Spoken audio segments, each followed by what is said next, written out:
I wasn't supposed to go to that party. It was one of those upscale neighborhood gatherings. Craft cocktails, boutique cheese boards, and too many people pretending to like each other. The kind of party where people shake hands while checking out who's wearing the most expensive watch. My wife, Renee, had been buzzing about it all week. She'd picked out a new dress, spent 2 hours getting ready, and made sure I knew it was more her thing than mine. I was fine with skipping it. Honestly, I'd planned to stay home, order wings, and catch the late game. But something in her voice when she said, "You'll just be bored there anyway," pulled at me. So I went. Not to spy. Not even because I didn't trust her. I went because my gut didn't sit right. It had been building up, little things. Late-night texts with her phone turned away from me. Laughter that faded when I walked into her room. A new perfume she never wore around me. But I kept telling myself I was overthinking. That's what love does, doesn't it? It blinds you just enough to keep you guessing. When I arrived, the place was already packed. People I barely knew offered fake smiles and backhanded compliments. I was 3 sips into a watered-down whiskey when I saw her. She didn't see me. Renee was across the room near the backyard doors, leaning in too close to a man I didn't recognize. Tall, confident, a smirk that didn't hide. His hand was on the small of her back, familiar, casual. She laughed in that way she hadn't laughed with me in months. The kind of laugh that wasn't for polite company. It was for him. And then she kissed him. Not the kind of kiss you give a friend. Not something mistakable. It wasn't even a second too long. It was deliberate, bold, like she didn't care who saw. And I was standing right there. Everything around me slowed. I didn't make a scene. I didn't shout. I didn't march over like in those dramatic movies she always watched. I simply set my drink down on the nearest table, turned, and walked out.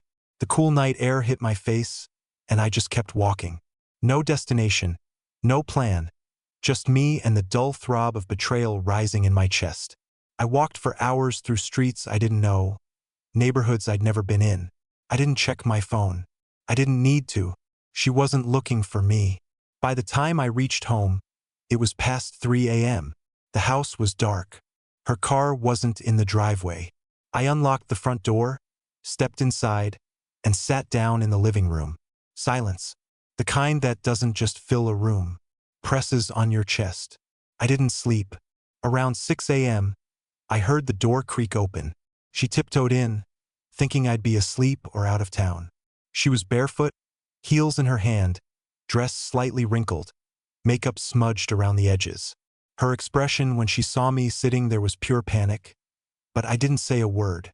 She opened her mouth to speak, but I stood up, walked past her, grabbed my keys and left. That's when the tears started.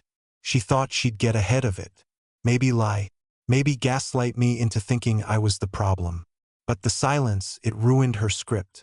It flipped the power she thought she had. I didn't slam the door. I didn't look back.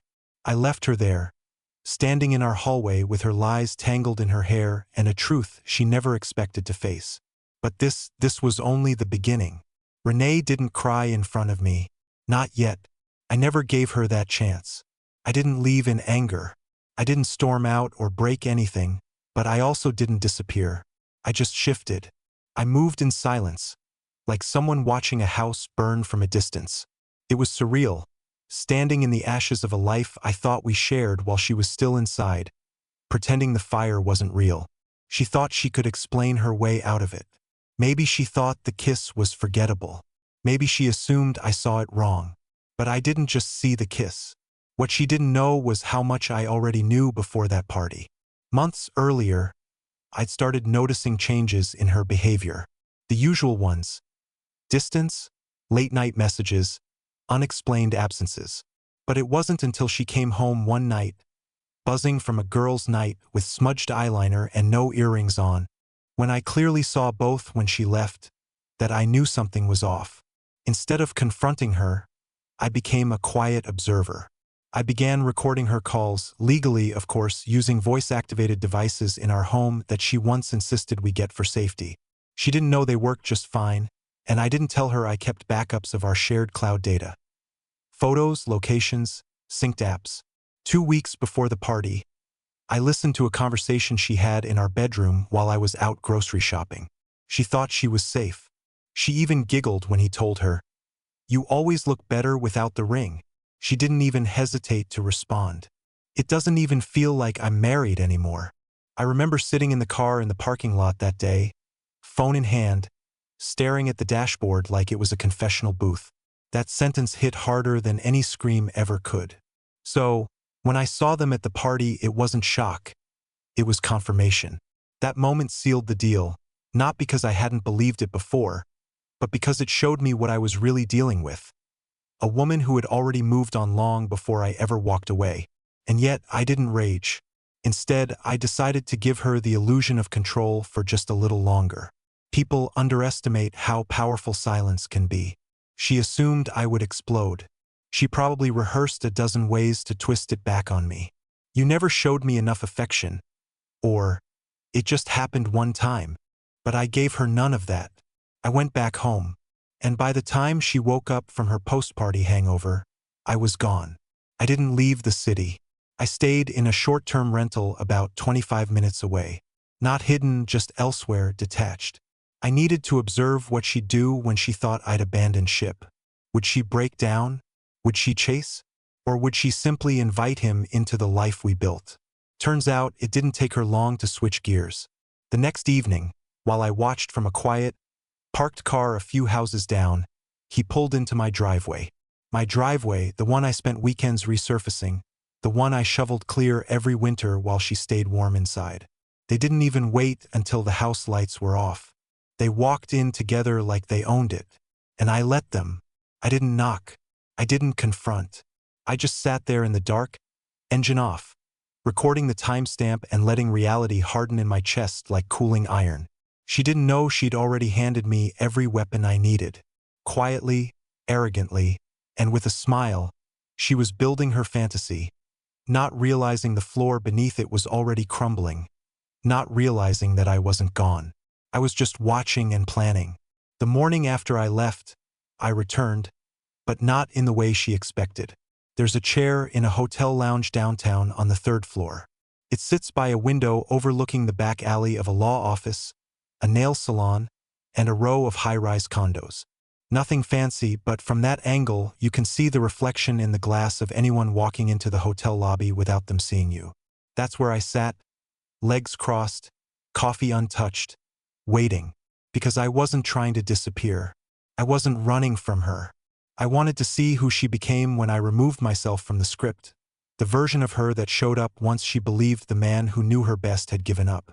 Renee arrived at the hotel around 11 a.m., sunglasses on, hair tied up, wearing the green coat I bought her last Christmas. She stood just inside the lobby, scanning her phone, clearly waiting for someone. Not me. Not anymore. When he showed up 5 minutes later, he kissed her cheek like they'd been doing it for months. Not the clumsy kind of kiss that says, "We're sneaking around," but the kind that says, "We've already stopped caring, who knows." And there it was. Freedom. Not mine, hers. She felt it. She was glowing in it. She thought I'd forfeited everything with my silence. No confrontation meant no resistance. No resistance meant she could skip the guilt and go straight into reinvention. And while she was sipping wine at the rooftop bar with him, I wasn't plotting revenge. I was writing emails. I was drafting a contract. I was resetting every lock, redirecting every shared asset, logging out every synced account. I had met with our financial advisor an hour before she arrived at that hotel, signed a full separation clause, froze our shared cards, and sent a notice of asset hold to our mortgage provider. I'd already emptied my half of the joint savings. Legally, methodically, quietly. By the time she walked back out of the hotel, tipsy and giddy, half her digital world was already locked behind a new password she didn't know existed. She didn't even realize she was smiling into a future that had been silently edited. And I just watched, not through anger, not from pride, but from a distance so cold it burnt. There was something beautiful in how fast she shed the version of herself that once swore she'd never betray me. I think that's what struck me most. The ease, the casual nature of her undoing. She didn't wrestle with it. She danced. That night, I returned home. Not to stay, just to take one thing. The chair by the bay window. The one I always sat in while reading, drinking coffee, watching the street. I didn't leave a note. I didn't change anything else. I left the bed untouched, the photos on the shelf, the wine glasses still drying beside the sink. Just that single empty space by the window. It wasn't about furniture. It was a message. I'd seen enough. Now it was her turn. 3 days passed before Renee noticed what was missing. Not the chair. Not the money. Not me. It was the sound of nothing. No phone buzz. No return texts. No, we need to talk. I'd erased myself from the usual equation. And that's when she began to panic. But this part wasn't for her. It was for me. I didn't go to friends. I didn't stay with family. I checked into a private ecolodge outside the city. No TV, no Wi-Fi, just a quiet cabin with a thick pinewood table and a fireplace that never stopped crackling. I brought only 3 things with me.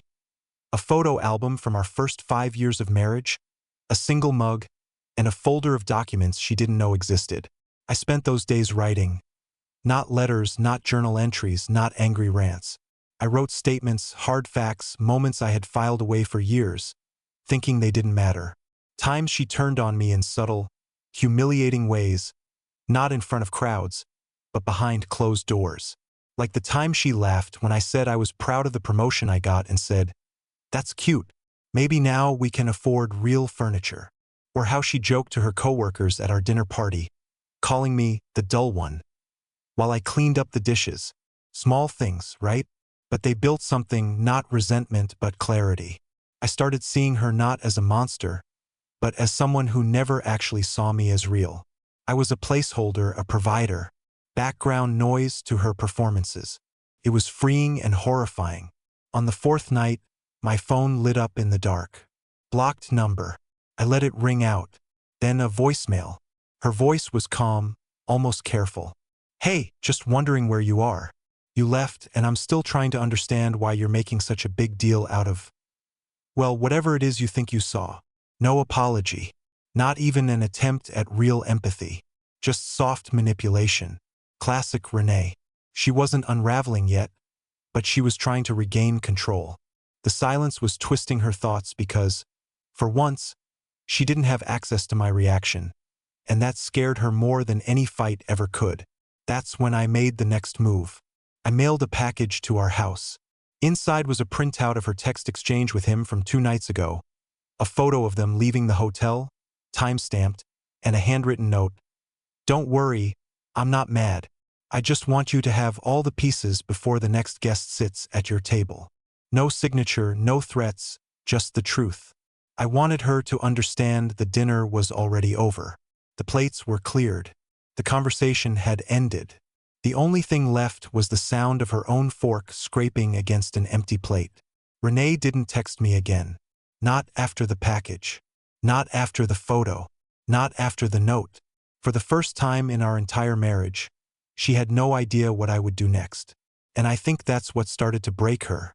Not guilt, not regret, but the unraveling loss of control. She thrived on knowing the outcome before it happened. Always 3 emotional moves ahead.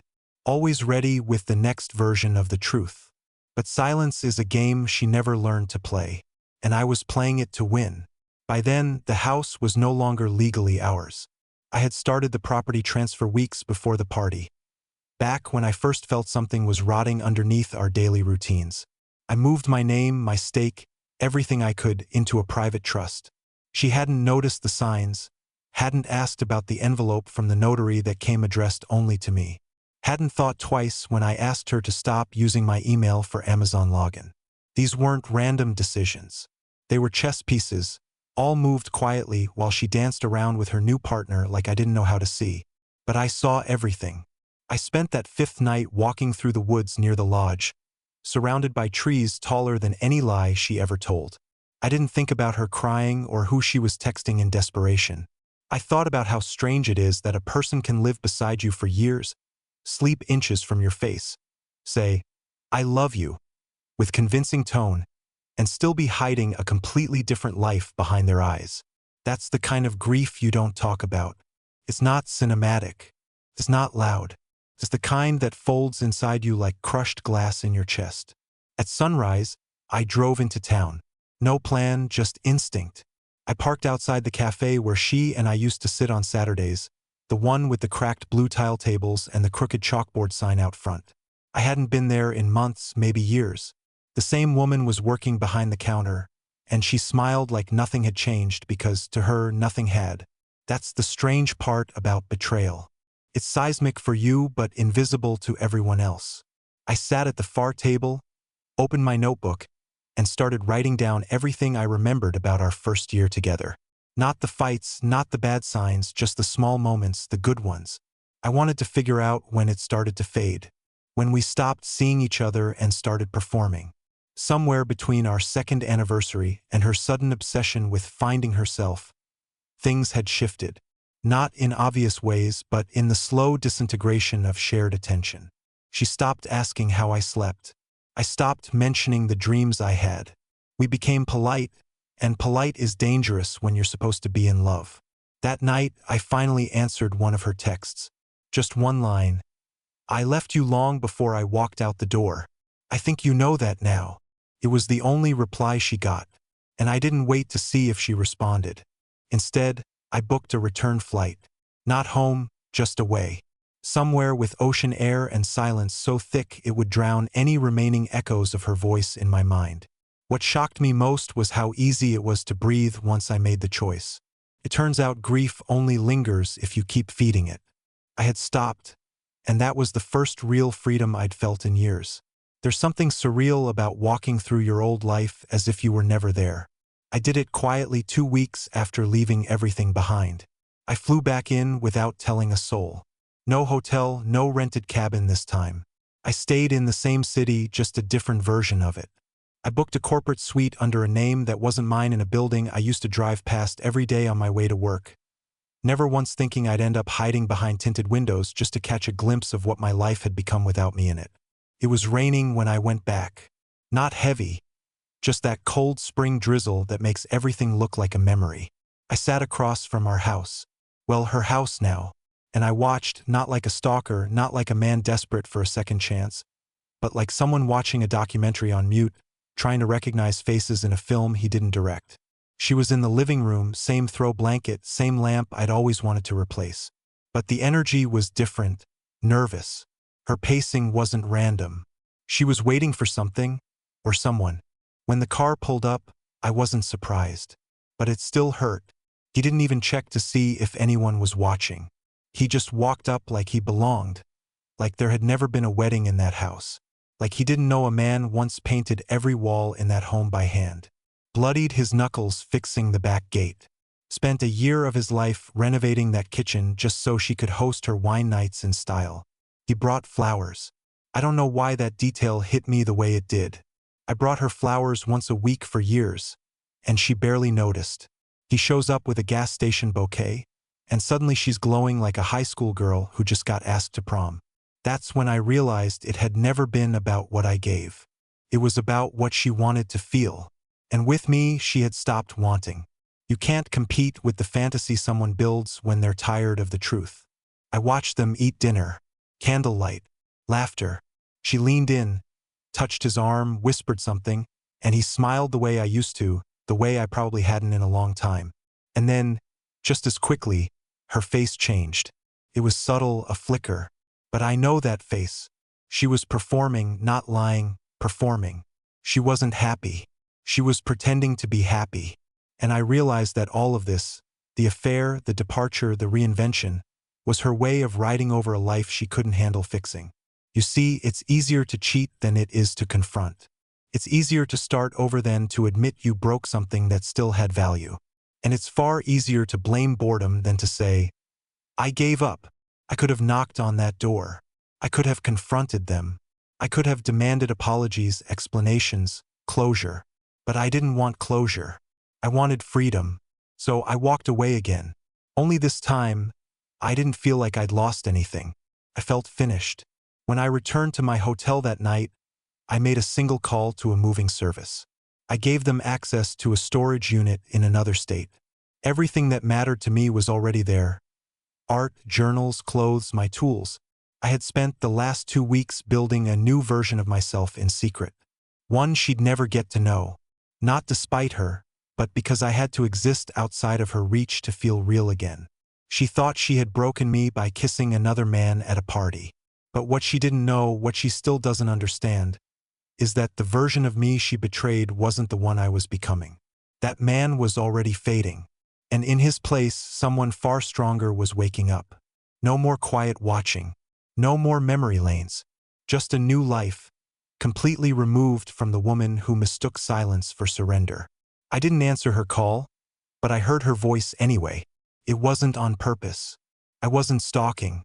I wasn't trying to catch her again. It was a coincidence. Maybe fate, maybe something else. I was sitting at a restaurant on the west side of town I used to visit alone during business lunches. Quiet place, corner booth, black coffee and fresh bread kind of place. I'd gone there that afternoon just to think, just to sit somewhere without her shadow. But shadows travel. 3 tables away, she was there. Not physically.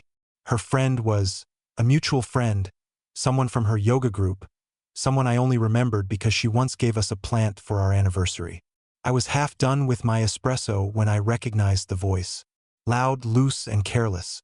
The woman was on a call, laughing about a story, and the name she mentioned next was Renee. It was jarring, not because I expected silence, but because of the way she said it, like Renee was a myth, like she wasn't a real person but a character in a juicy novel. No, she's not doing well, the friend said into the phone, almost whispering now. He didn't even fight her, just left. She thought he'd explode. Instead, he vanished. It's killing her. She says she dreams of him standing in the hallway, staring at her, saying nothing. I didn't flinch. I didn't turn to look. I just listened. She thought she had more time, the friend continued. More power. She was trying to juggle both, the guy and the marriage. But she lost control. He outplayed her. And now she's afraid she'll never get to say the right version of the story. That last part stayed with me. The right version of the story. What even is that?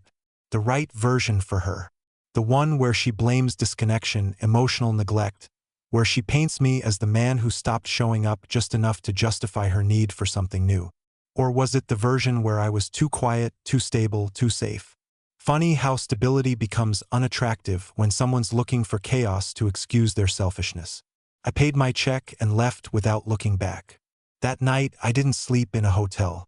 I slept in my car, parked behind the old music store I used to visit as a teenager. It was strange being in the same place as my younger self, the kid who once dreamed of finding a woman to love forever, who thought effort and loyalty and shared goals would be enough, who didn't yet understand that not everyone who says, "I love you," means, "I'll protect you." I woke up early, and I drove to the courthouse. No drama, no lawyer speeches, no fanfare. Just a man filing papers. Separation, no contact, no contest. Just freedom documented and processed. It wasn't an act of revenge. It was an act of final clarity. Because I finally saw what this whole thing had taught me. I had spent years maintaining something built by 2 people, but only one of us had stayed at work. She walked off the site. She stopped showing up, and I kept hammering, building walls around a foundation she was quietly setting fire to. And now the house was gone. So I signed the papers. I declined mediation. I waived anything beyond what was fair. I didn't want the house. I didn't want the car. I didn't want the memories. I just wanted the silence to be mine now.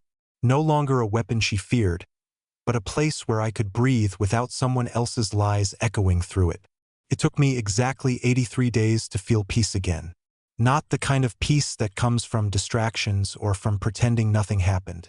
I'm talking about the kind that lives in your bones. The kind that shows up slowly, like morning light through drawn curtains. It was the day I woke up and realized I hadn't thought about her in over a week. Not her voice, not her face, not even the unanswered questions I used to wrestle with in the dark. I was living in a different city by then. I traded noise for stillness, concrete for coastline. My apartment was small, simple, and entirely mine. There was no guest room, no shared calendar, no arguments about laundry. The quiet was full of space I never knew I needed. I started writing again. Not about her, not about pain, just about ordinary things. People, colors, the taste of sea salt on wind. I'd stopped trying to explain what happened. It didn't need explaining anymore. One morning I got a letter. No return address, but I knew the handwriting. Inside was a folded note, short, barely 2 paragraphs. No apologies, just a reflection. She wrote that she never thought I'd actually leave, that she had rehearsed every fight, every confrontation, but she never prepared for stillness. And now she understood not just what she lost, but who I had been all along. She said she wouldn't reach out again. And she didn't. I didn't keep the letter. I didn't need to. I stood on the shore that evening, barefoot, watching the tide roll in as the sun dipped low. People walked by with dogs, with children, with coffees and laughter and earbuds and dreams. Nobody knew what I had lost. Nobody cared. And that was the beauty of it. I wasn't a broken man. I wasn't a betrayed husband. I wasn't a story about infidelity. I was just a person again, breathing. I met someone eventually. It didn't happen like in the movies. No faded glances, no romantic soundtrack. She was reading at the same coffee shop I always sat in. Different book, different rhythm, but something about the way she ignored her phone and smiled at the old couple beside her made me speak. It was natural, simple, human. We didn't talk about exes. We didn't compare scars. We talked about where we liked to hike, the weird dreams we had as kids, what kind of world we'd build if we had $1 billion and no rules. And for the first time in a long time, I felt like someone was hearing me. Not out of obligation, but because they wanted to. That's how healing works. It doesn't explode into your life. It just starts showing up in tiny ways. In laughter that doesn't feel forced, in mornings that don't feel heavy, and in strangers that feel like beginnings. I don't hate Renee. I don't love her either. I just let her exist somewhere in my past. Like an old song you no longer play but still remember every word to. She taught me something vital. That silence is not weakness, that walking away isn't giving up, and that sometimes the most powerful thing you can do is leave a room without slamming the door. I didn't get revenge. I didn't get closure. I got myself back. And that was more than enough.